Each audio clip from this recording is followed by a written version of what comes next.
Well, with Min-jae almost closing in a move to Bayern Munich, and what is delaying it is simple because of the release clause that is indicated into his contract that is going to be open from the 1st of July to the 15th of July. And I have to confirm to you that if that wasn't the case, Bayern Munich would have already gone ahead to find themselves in a situation of already addressing that clause and getting the deal out of the line. But the only hope or glimmer of hope that United is having is that if at all they can raise some good amount of money to really assure Min-jae that they can find themselves in a situation of obviously triggering that clause between £50 million to £60 million at Napoli. And all of you have been left in shock of who Erik Ten Hag is going in for. And guess what? We've gotten a clue on who Ten Hag is going in for, and it's a man coming in from France, and it's the Min-jae alternative that Erik Ten Hag is going to need to identify, because most of you have been shocked because David Austin, like an hour back, has gone ahead and really broken a story as an exclusive that Julian Timber is sold onto an idea to join Arsenal. Arsenal have just made the first bid of £30 million, rejected, and personal terms have been agreed. After that story came in through, I know most of my United fans were really perturbed, because you knew that our fullback position would be Julian Timber, but no, our fullback position is not Julian Timber. It's obviously a man playing for Monaco, and he has been featuring for the French national team. Welcome to this channel, United Matters channel. How are you guys, and where are you watching us from? I know most of you might be sleeping, some of you are just waking up to because it's 3 a.m. in my country, but all in all, I would like to really thank God for the gift of life that is going to have to give us who really believe in him, and those that don't believe in him, and those that Allah is going to have to bless, especially the Muslims, to really protect them and see them really wake up very, very, very, very lively. Now, Ryan Gravenberch is in the mix also today, as we discuss lots of huge stories about him. And there is another huge story coming in from Darrell Blind, former of Man United, former at Ajax, worked with Erik Ten Hag, played as a left-sided centre-back at Man United under Louis van Gaal, and he has gone ahead to give Lisandro Martinez his flowers for the wonderful job has gone ahead to do in his first season at Man United. Sorry about that. So let's get the ball running as we see close to 300 likes smashed onto this video. And guess what? It was Fabrizio Romano obviously confirming to us that Manchester United expect the situation with Min-jae to be very difficult, because he is in advanced talks with Bayern Munich. United will continue discussions with Monaco, and the entry of Axel Disasi there remains an option in defense. So the option of Min-jae is Disasi Axel, who plays for Monaco, very good defender, strong, good on the ball, and he's a towering overlord. And Fabrizio Romano is telling us that discussions with Monaco and the entry for Disasi will continue. And he went ahead to tell us today, while he appeared on the United stand, that Man United have spoken to Monaco centre-back Axel Disasi's side. He's open to joining Manchester United, but no conversations with the clubs have taken place. What does that mean? It means we've gone ahead and really hold all the required discussions with Disasi. He is really willing to come to Man United and play for us, because he has his fellow French entourage that is already there, Raphael Varane, and you can't lie to me that he's not his mentor. That's it, because he has shown a lot of desire to be the replacement of Raphael Varane, because that spot at the French national team is really up for grabs, and Disasi is trying to fight for it with William Saliba, you know, the likes of Jules Koundé, and so on and so forth. That's why Jules Koundé told his boss that I don't want to be played as a right back. I want to be played as a right-sided centre back. See to it that I will go ahead and really consume that position of Varane. And Disasi is one of those that is vying for that position. 25 years of age, 1.9 meters tall, And if at all you've been asking yourself why Erik Ten Hag is not going for Julian Timber, he doesn't want to be having defenders of the same height in the same defense. So that's why he's going in. He wanted Min-jae. Min-jae was 1.9 meters tall, and Disasi is 1.9 meters tall. He plays for Monaco and also plays for the French national team. He's 83 kilograms of weight, and it shows you that he's a very heavy lad to come in through and obviously get the job at Manchester United over the line. So United have gone ahead to convince him to come to Man United. He's open to join the club of Man United, and he's ready to take on the mantle and obviously displace Harry Maguire totally out of the team. Remember, for any elite team, you must be having 5 center backs. That is it, 5. If 2 get injured, you just know that you are having 3, 2 start and 1 on the bench. That is it. So that means if Disasi comes in through, we'll be having Lisandro Martinez, Varane, Lindelof, Disasi.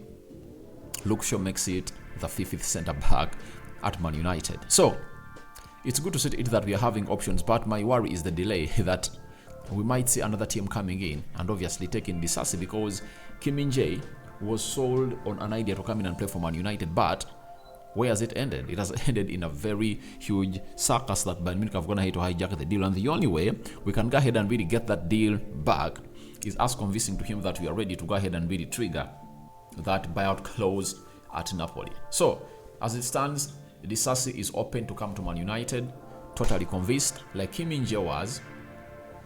And I think for him, we are really having players, or a player, Rafael Varane, French international, ex-French international, retired, and can easily tell him that please, you can come to Man United and let's see ourselves really compete for this position. That is Disasi for you, and Erik ten Hag is so much convinced into the player. Julian Timber is one of those that would have come in through on the list, but I think Erik ten Hag was really annoyed when his own that he got from the academy of Ajax and promoted him to the first team of Ajax betrayed him and listened so much to the words of the national team coach by then, Louis van Gaal, than him, the manager of Ajax that was at Manchester United, and he wanted him to come in through, and there is no way he wouldn't have not played him. So Lisandro Martinez got the chance and is the man playing for Manchester United. So looks like Disasi has found himself in a position of obviously wanting to come to play for Man United, as Fabrizio Romano is telling us. Let's go to Ryan Gravenberch. This is Colin Miller. He writes for the Mirror, and the Mirror has been so much accurate on Erik ten Hag ever since he came in at Man United and the signings we're going in for. He has told us that Liverpool are pushing to sign Ryan Gravenberch from Bayern Munich this summer, with the player open to an exit. Man United have also been credited with an interest, but Liverpool's interest is believed to be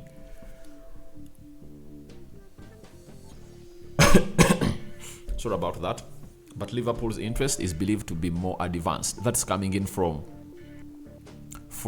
Miller Colin. So as it stands, it's something great that we are still into the Ryan Gravenberch chase. I mean, it's Liverpool being referred to as one of those leading the race.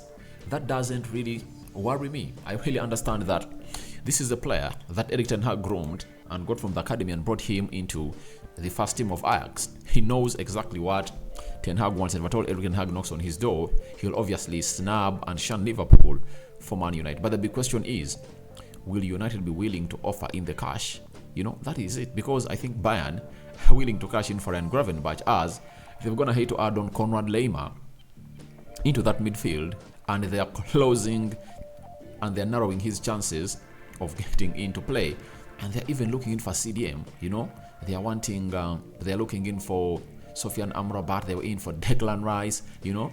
They are still poaching for some other players in the midfield, meaning that they are not having space for Ryan Gravenberch. And I think he's one of those players that is going to make a move out of Bayern Munich, and it will depend on to the midfield situation of Man United, especially the decision that Erik ten Hag is going to make on Marcel Sabitzer. If he decides that Marcel Sabitzer is staying at Man United and you're going to cash and you're going to pay £20 million to Bayern Munich, obviously Ryan Gravenberch won't come in through. But I really understand that if Ryan Gravenberch is up for the market, Ten Hag will tell the board, I'm not going in for Marcel Sabitzer, get me Ryan Gravenberch. Why? In the January transfer window, he first inquired on the availability of Ryan Gravenberch, and he was told that Ryan Gravenberch is not up for a loan. That is it. So that's why he went in for Marcel Sabitzer, meaning that on any day he wants Ryan Gravenberch because he's young and he's one of those players that he has been really coaching that obviously know the traits of Erik ten Hag. Ryan Gravenberch knows the do's and don'ts of Erik ten Hag, and he can easily fit into the system of Erik ten Hag as it stands. So to me, it's really something great that we are having a vast majority, or a vast variety of players, especially in the midfield, with Declan Rice going to Arsenal, Moise Caicedo going to Chelsea, Ruben Neves shockingly going to Saudi Arabia. We still have the likes of Ryan Gravenberch, there is Lavia, there is Joshua Kimmich, there is Paulinho, There are lots of central defensive midfielders that United are really looking for. That Diarra guy, Habib Diarra, that I really mentioned about, that they're so much linked up on. So it's really going to take us a lot of time to really sign in players, as the board is waiting for what we call the takeover situation of Man United that's not allowing us to spend money and even sell players. And by the way, as today, most of the United players have gone ahead to end their international break to go for their holidays. I want to see the movement at Man United.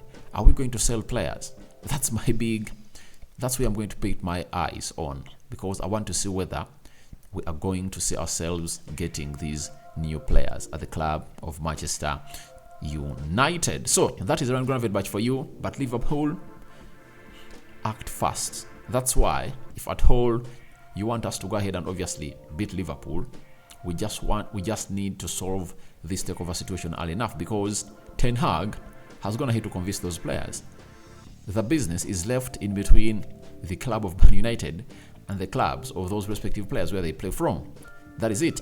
So that is it about Ryan Gravenberch, and let's go on to Daley Blind. Daley Blind was signed by Louis van Gaal after the World Cup of 2014. Brought him to Man United, played as a left-sided centre-back. He sometimes played as a left-back and sometimes played as a left-winger for Man United. And when asked about the central defense actions at Manchester United, he said, when I started playing as a centre-back, some people criticized my size. All said I did not look like Vidic. I think you can feel the role in different ways. Martinez is a great centre-back, and I think that's the same thing that sorry about that, Jamie Carragher and Jamie Souness fronted when it really reached the level of United going in for players like Lisandro Martinez to play on the left side of the centre-back, and they called him short, that he cannot handle. And guess what? He went ahead and really ashamed them, and at the end of the season, they had to eat what we call a humble pie. And they ate it live on media. And lastly, Daley Blind had to go ahead and really give Lisandro Martinez his flowers. And he said, Martinez is so aggressive. He's really good with his feet. He's really good at tackling. You can't write him off just because he's maybe not the height you expect him to be. I think he showed himself directly that he's capable of everything in the Premier League. So everyone who was really doubting the abilities of Lisandro Martinez in the Premier League was really sat down. That is it. He was totally shattered by the performances of Lisandro Martinez, and he was one of those best defenders in the league of the Premier League. So guys, your thoughts onto Erik ten Hag identifying Min-jae alternative are welcome in the comment section below. Tell me your thoughts about Gravenberch, United picking interest in the player. And lastly, what do you make about Daley Blind giving Lisandro Martinez his flowers? I sign out for now. See you later. May the living true God protect you abundantly. I cover you all in the precious blood of Jesus Christ. I'm always my friends. May Allah protect you abundantly. Me out.